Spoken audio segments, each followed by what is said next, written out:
Today, we're going to be reading an article in English. It's going to be an advanced English article for people trying to learn English as a second language. Now, some of the vocabulary is going to be complicated, but I'll go through it once we finish reading, and hopefully you can get your daily practice in for your English. So, today's article, Japan's Ishiba loses upper house majority. Japanese Prime Minister Shigeru Ishiba's ruling coalition failed to secure a majority in the 248-seat upper house in a crucial parliamentary election on July 21st.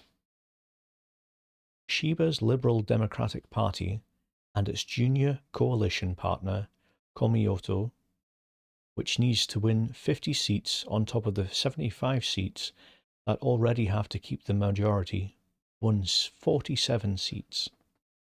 It was 3 seats short of a majority and a loss of 19 seats from before the vote. The loss is another blow to Ishiba's coalition, making it a minority in both houses following its October defeat in the lower house election. It was the first time the LDP-led coalition had lost a majority in both houses of parliament since the party was formed in 1955. Despite the loss, Ishiba said he would stay. Ishiba said he would stay on the stay. Let's start that again. Even professionals get tongue-tied now and again. Despite the loss, Ishiba said he would stay on to tackle challenges such as US tariff threats, but he could face calls from within his party to step down or find another coalition partner. I will fulfill my responsibility as head of the number one party and work for the country, he said. Ishiba said the coalition's poor showing was because his government's measures to tackle price increases had yet to reach many people. Soaring prices, lagging incomes, and heavy social security payments are the top issues for frustrated voters. Stricter measures targeting foreign residents and visitors also emerged as a key issue, with a surging right-wing party leading the campaign. The spread of xenophobic rhetoric in the election campaign and on its social media triggered protests by human rights activists and alarmed foreign residents. Conservative opposition groups, especially the DPP and Sansito, gained significant ground at the Liberal Democrats' expense, while the centrist opposition, CDPJ, made little progress.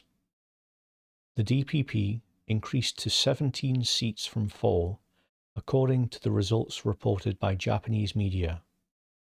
Right-wing party Sansito surged to 14 from just 1. None of the opposition parties said that they were open to cooperating with the governing coalition. CDPJ leader Yoshihiko Noda told NHK that his priority is to form an alliance among the opposition. Public opinion clearly says no to the Ishiba government, Noada said. So, let's go through some of this vocabulary step by step and work out the tough ones. So the first one we have here is alliance. Alliance.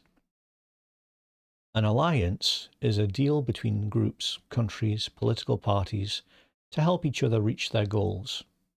For example, Benjamin Netanyahu was returning to power in 2022 by an alliance of right-wing and religious parties.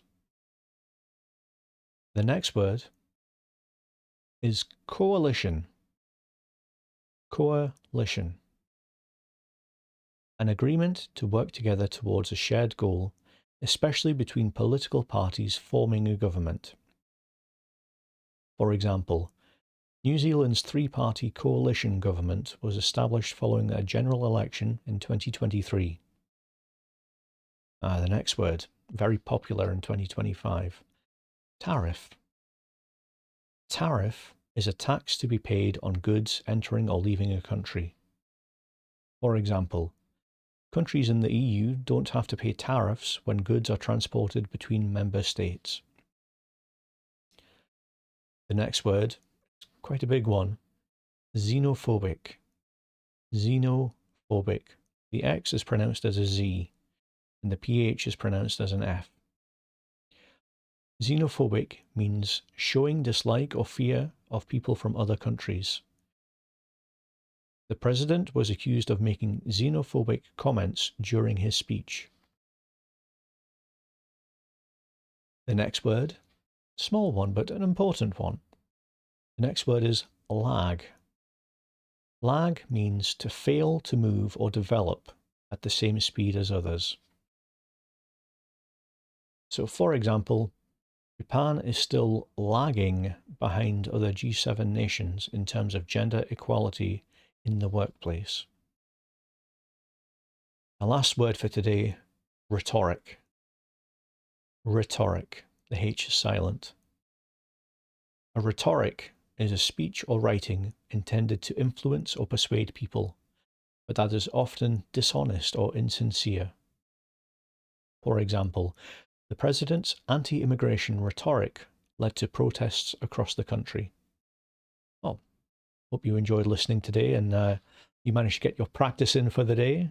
If you have any questions about any other words, leave them in the comments and I'll try and respond as quickly as possible.